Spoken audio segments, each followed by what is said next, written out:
Okay, so now we're inside. 94 degrees. I just turned on the AC, setting it at 62. The window itself, it's like 4 inches on each side. So I'm slowly getting everything situated inside the bus.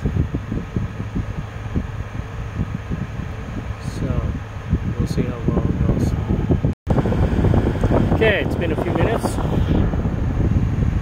and truck we L268 now, so not too bad.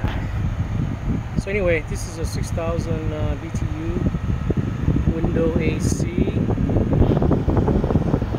Okay, thanks for watching.